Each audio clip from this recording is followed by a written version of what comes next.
আমি সিদ্ধান্ত নিচ্ছি আমি আবার বিয়ে করব। জামাই, আবার এত সুন্দর একটা মেয়ে তোমার বউ থাকতে তুমি আরেকটা বিয়ে করবা? কেন করবা? ওরে আম্মা, আমি আরেকটা বিয়ে করব ঠিকই, কিন্তু আমি তো অন্য কোনো মেয়েকে বিয়ে করব না, আমি মাহিকে আবার বিয়ে করব। এই, আমাদের তো একবার বিয়ে হয়েছে, আবার করার দরকার কি? ভাই, আমার অনেক দিনের স্বপ্ন ছিল আমি যখন বিয়ে করব অনেক ধুমধাম করে অনেক মানুষের দাওয়াত দিয়ে বড় করে অনুষ্ঠান করে বিয়ে করব, কিন্তু তোমার সাথে তো পালাই বিয়ে করছি, কোনো আনন্দ ফুর্তি অনুষ্ঠান কিছুই করতে পারি নাই।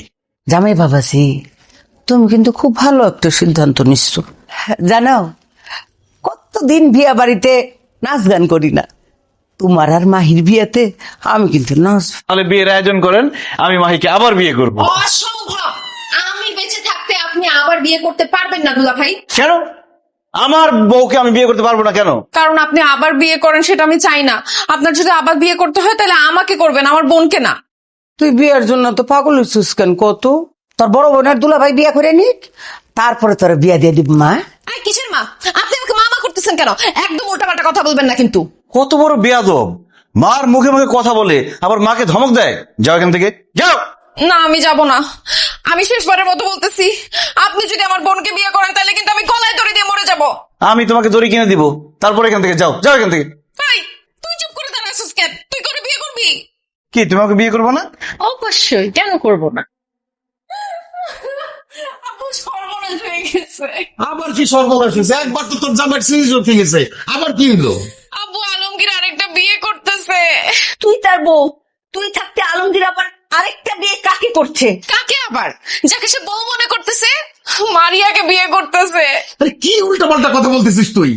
আলমগীর কেন মারিয়াকে বিয়ে করবে? আব্বু কেন বিয়ে করবে বুঝতেছো না? সে মারিয়াকে মনে করতেছে আমি, তার তো স্মৃতিশক্তি নষ্ট হয়ে গেছে। ও মারিয়াকে বলতেছিল এর আগে তো পালায় বিয়ে করছি, এবার আমরা ধুমধাম করে বিয়ে করব। আমি এগুলো সব শুনে ফেলছি আব্বু। আমি বাধা দিছিলাম কিন্তু আমার বাধায় কাজ হয় নাই। আমাকে মারিয়া মনে করে ধাক্কা দিয়ে বের করে দিয়েছে।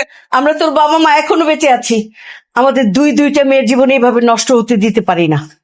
আমরা আলমগীরের সামনে যাই, পুরো সত্যিটা তার কাছে তুলে ধরি যে আমরা দুইজন তার শ্বশুর শাশুড়ি, মাহি তার বউ, মারিয়া তার শালি, আর ওই দুইজন ভদ্রমহিলা আর ভদ্রলোক তার কেউ না, একজন দারোয়ান আর একজন কাজের বুয়া।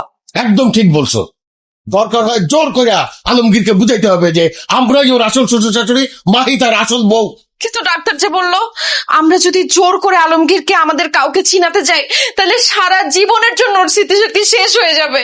শেষ হয়ে গেলে যাক, কিন্তু আমাদের মেয়েদের জীবন তো আমি এইভাবে নষ্ট হইতে দিব না। চল।